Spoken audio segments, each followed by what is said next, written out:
Let me explain to you what America's real strategy actually looks like. Because once you understand the logic behind it, the wars in Ukraine, the rising tension around Taiwan, the conflict involving Iran, and even the pressure being applied on China suddenly stop looking random. They start forming a pattern, a structure, a system that connects everything together. And the first thing you need to understand is geography, not politics, not ideology, geography. Because geography controls trade routes. Geography controls military movement. Geography controls food distribution and energy supply. In other words, geography quietly shapes power in ways most people never notice. Now, if you look at the world map from an American strategic perspective, something becomes clear very quickly. The United States is not in a naturally safe position. It is a maritime power. That means its influence depends heavily on oceans. American economic strength depends on global trade routes across the sea. Its financial system depends on energy flowing through controlled pathways. And for almost 80 years, the United States has been able to manage all of this at the same time. It has dominated the oceans. It has controlled major trade routes. And it has shaped global energy flows through alliances and military presence. This combination created a level of global influence that no other power has matched since World War II. But now that structure is under pressure for the first time in decades. Two major challenges are rising at the same time, and they are not coming from the same direction. One is China in the economic sphere. The other is Iran in a strategic and regional sense. Now, China is the more important long-term challenge. Not Russia, not Iran, China. Because China is the only country with the industrial base large enough to eventually compete with the United States on a global scale. If you examine China's economic structure, you notice something very important. Its entire system depends heavily on exports. Its factories require constant energy imports, and its finished goods depend on access to international markets. That means China is deeply connected to global shipping routes. And here is the vulnerability. Most of China's critical trade flows through narrow maritime choke points. One of the most important of these is the Strait of Malacca. This is not just a shipping lane. It is a lifeline. Think about it. A massive economy dependent on a single narrow passage of water. Through this corridor flows the majority of China's imported energy. Oil from the Middle East, raw materials from Africa, goods moving between Europe and Asia. Everything passes through this one restricted route. Now the question becomes even more important. Who controls the regions around this choke point? The answer is a network of American allies, including Japan, South Korea, Taiwan, and the Philippines. Together, this forms what is known as the first island chain. And despite what many people believe, this is not purely defensive. It is not just protection. It is containment, a geographic structure designed to limit China's ability to expand freely beyond East Asia. From this perspective, the strategy becomes very clear. The objective is not to invade China. It is not to destroy China. It is to place pressure on its economic system in a way that limits its global rise and forces it into strategic dependence. But this is where the situation becomes more complex, because China is not unaware of this structure. In fact, it has understood this pressure for years, and it has responded accordingly. China's response to this pressure has not been emotional or reactive. It has been long-term, calculated, and built around one central idea: reducing vulnerability. Because if your entire economy depends on maritime routes that can be restricted or monitored, then survival depends on creating alternatives. This is where the Belt and Road Initiative becomes extremely important. On the surface, it is presented as a global development program focused on infrastructure, trade, and investment across Asia, Africa, and Europe. But when you look at it strategically, a different picture appears. It is not just about economic growth. It is about access. It is about routes. And more importantly, it is about escape paths. China's goal through this system is to build land-based and diversified trade corridors that reduce its dependence on vulnerable sea routes like the Strait of Malacca. Instead of relying on a single maritime funnel, China wants multiple pathways that stretch across Central Asia, through Pakistan, and into Southeast Asia.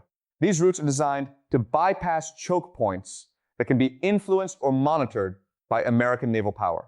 This is why infrastructure projects in regions like Pakistan and Central Asia are not just economic investments in the traditional sense. They are strategic routes. Railways, highways, ports, and energy pipelines all function as pieces of a larger system meant to reshape China's access to the world. From the American point of view, this changes everything. Because if China successfully builds alternative corridors, then the entire logic of containment begins to weaken. The first island chain loses its effectiveness if trade no longer depends on passing through maritime choke points. That is why, over the past several years, there has been increasing diplomatic pressure placed on countries participating in Belt and Road projects. There are also economic warnings, political negotiations, and in some cases, sanctions or counter-investment strategies designed to slow or redirect these developments. At the same time, the Indo-Pacific strategy has become more visible. This is not just a regional policy. It is a coordinated effort to maintain influence over key maritime zones and ensure that China remains partially dependent on controlled sea lanes. So what you are seeing is not isolated decisions. It is a structured response to a long-term shift in global power. One side is trying to expand freedom of movement through new infrastructure. The other side is trying to preserve control over existing choke points. But while this competition is unfolding in Asia, another critical pressure point is forming in a completely different region, the Middle East. Iran plays a very different role in this system. Unlike China, Iran is not an industrial superpower. It is not trying to dominate global manufacturing. Instead, its strategic importance comes from geography and energy flows. Because Iran sits near one of the most important choke points in the entire global energy system, the Strait of Hormuz. And this narrow passage is responsible for a massive portion of the world's oil and gas transportation. This is where the system becomes extremely sensitive. Even a small disruption in this region does not need to involve direct military conflict. The real power lies in perception. If shipping companies believe the route is unsafe, insurance costs rise immediately. If insurance costs rise, shipping slows down. If shipping slows down, global energy prices react instantly. This chain reaction is what makes the Strait of Hormuz so strategically powerful. It is not just about physical control. It is about economic psychology. Fear alone is enough to influence global markets. And this is where Iran's leverage becomes significant. Because Iran does not need to defeat a global superpower in a traditional military sense. It only needs to create enough uncertainty in a critical energy corridor to trigger instability across global markets. That instability then spreads outward. Energy prices rise. Supply chains become uncertain.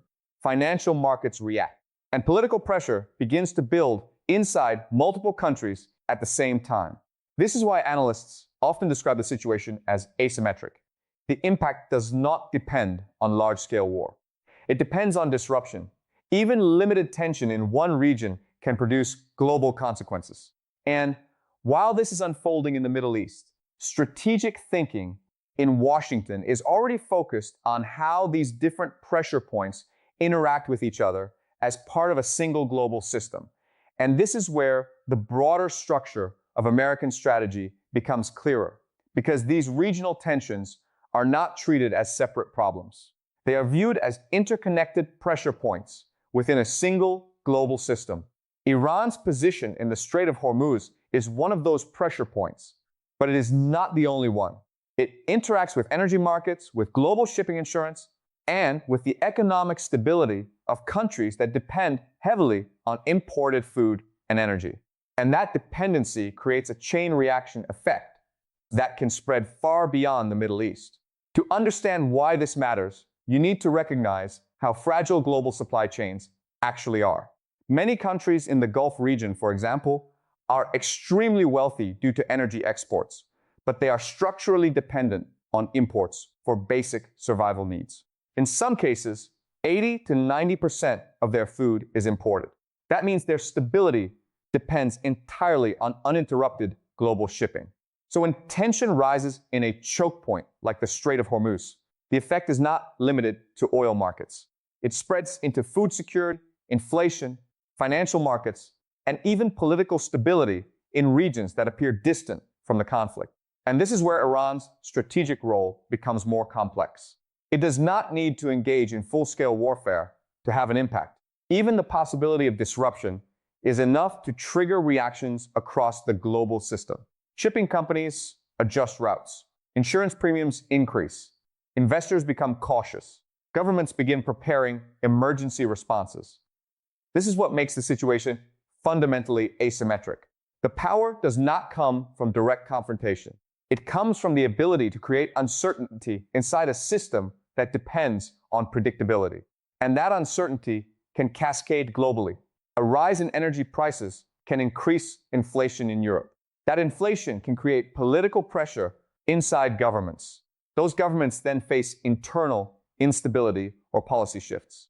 Meanwhile, developing countries experience even sharper economic stress, which can lead to protests or political fragmentation.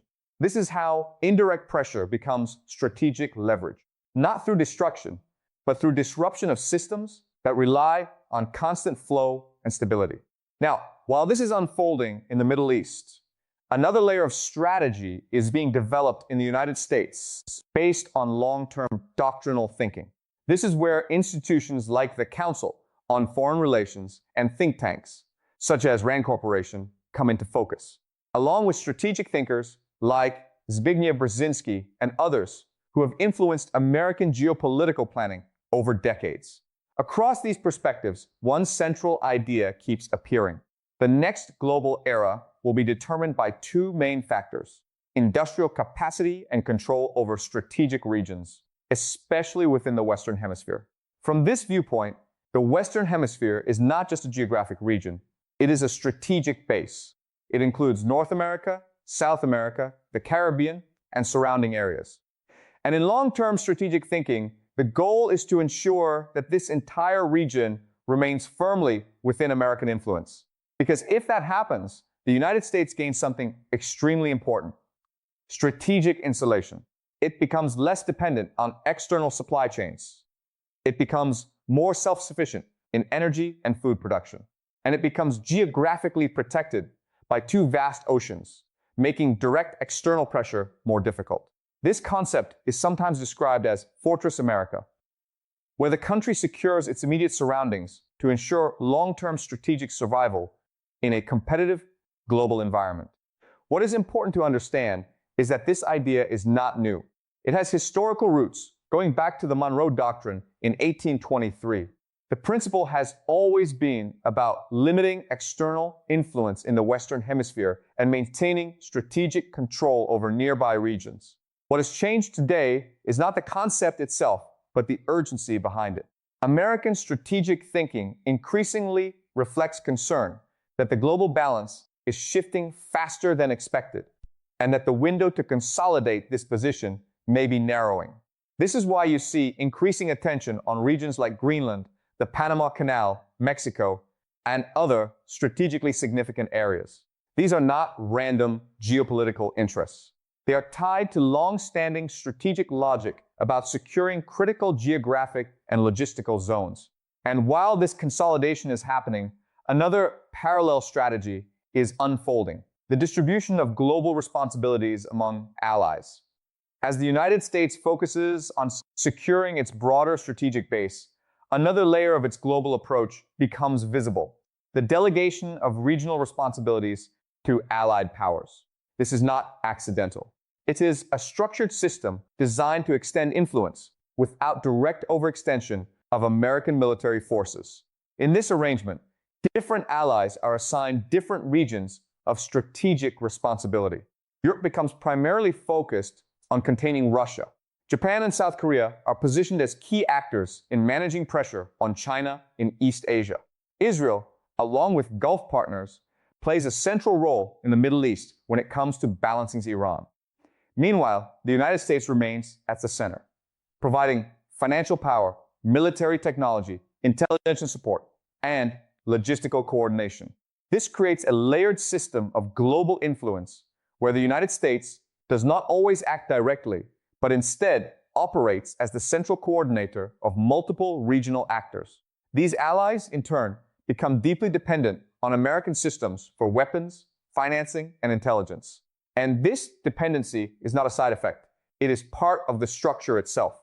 Because once a country relies on another for advanced military systems, economic support, and intelligence coordination, it becomes closely tied to that country's strategic decisions. Over time, this creates alignment, not just cooperation. That alignment is what maintains the broader system. This is why military conflicts and regional tensions, even when they appear localized, often have broader strategic consequences. They increase reliance on American defense systems. They strengthen military-industrial relationships. And they reinforce long-term dependency networks across alliances. From this perspective, wars are not simply random events or isolated crises. They function as mechanisms that reshape global relationships. They lead to increased military spending, expanded defense contracts, and deeper integration between allied countries and American systems. This is also why the defense industry in the United States has continued to expand at a significant pace. It is not only responding to conflict. It is embedded within a global structure where instability increases demand for military equipment, intelligence sharing, and logistical coordination. And when countries rely on external support during conflict, they often become more aligned with the strategic priorities of those providing the support. This creates a cycle of dependency that extends beyond the duration of any single war. At the same time, these dynamics also reshape economic relationships. Wartime production increases industrial output. It strengthens technological development in defense sectors, and it creates long-term contracts that bind countries into extended financial and logistical commitments. This is why some analysts argue that modern conflicts are not just about territory or ideology. They are also about systems of dependency. When a country becomes dependent on external military or financial support, its strategic autonomy becomes limited over time. However, it is important to understand that this system does not operate without risk. The more pressure points are activated across different regions, the more interconnected the global system becomes. And interconnected systems are often more efficient, but also more fragile. Because when multiple regions experience simultaneous tension, the potential for unintended escalations increases significantly. A misunderstanding in one region can influence decisions in another. A local incident can trigger alliance obligations. A diplomatic crisis can escalate into military response through predefined commitments. This is where the structure becomes dangerous, not because any single actor necessarily intends escalation, but because the system itself contains multiple triggers that can activate under specific conditions. For example, a naval incident in the Indo-Pacific could quickly escalate if alliance obligations are invoked. A border conflict in Eastern Europe could activate collective defense agreement. A disruption in the Persian Gulf could have immediate global economic consequences that lead to political pressure for intervention. These are not isolated scenarios. They are interconnected pathways within a single global framework. And this is why, from a strategic perspective, the system is constantly being managed, adjusted, and reinforced. Because once multiple pressure points exist at the same time, maintaining stability becomes increasingly complex. As these interconnected pressures continue to build, another important reality emerges. Escalation does not require a single decisive action. It can emerge gradually through small incidents that accumulate inside a highly sensitive global system. Each region that has been discussed, East Asia, the Middle East, Eastern Europe, contains its own tensions. But what makes the current moment different is that these tensions are no longer isolated. They are overlapping and they are operating within a global environment where alliances, trade networks, and military commitments are deeply interlinked. This is why modern strategic thinking places so much emphasis on deterrence, signaling, and controlled escalation. The goal is not simply to prevent war in one region, but to ensure that localized conflicts do not cascade into broader system-wide instability. However, this is becoming increasingly difficult because the number of pressure points has expanded. In East Asia, the strategic competition involving China continues to intensify around trade routes, military positioning, and regional influence. In the Middle East, energy security remains a constant source of volatility. In Europe, security structures tied to NATO continue to shape responses to Russian actions and European defense planning. Each of these regions has its own logic, but they are no longer independent systems. They are now part of a shared global architecture where decisions in one area can influence reactions in another. For example, military assistance provided in one conflict zone often affects risk and expectations in another. Economic sanctions applied in one region can alter trade flows globally, impacting energy prices, inflation, and political stability elsewhere. Even diplomatic messaging in one context can influence strategic calculations across multiple theaters. This is why some strategic analysts argue that the world is entering a phase of linked escalation environments, where regional conflicts are no longer contained within geographic boundaries. At the same time, there is another critical factor shaping this environment: time pressure. Many major powers are acting under the belief that their strategic window is narrowing. This perception increases urgency in decision-making and reduces tolerance for long-term uncertainty.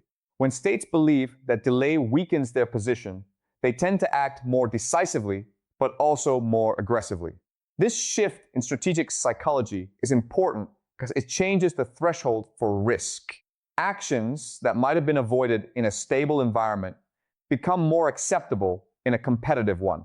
This is particularly relevant when considering how major powers perceive each other. China views economic containment as a long-term constraint that must be addressed through alternative infrastructure and regional influence. The United States views the preservation of its global system as dependent on maintaining control over key strategic domains. Russia perceives NATO expansion as a direct threat to its security environment. Iran views regional encirclement as a structural limitation on its sovereignty and influence. None of these positions exist in isolation. Each one interacts with the others, creating a feedback loop where one action triggers a response, which then generates further counter-responses. This is where the system becomes increasingly unstable, not because of a single miscalculation, but because of accumulated interactions over time. And within this environment, even minor events can carry disproportionate weight. A misinterpreted military exercise, a disputed border movement, a naval encounter, or a cyber incident can all become catalysts for broader diplomatic or military responses. This is why crisis management mechanisms between major powers have become so important.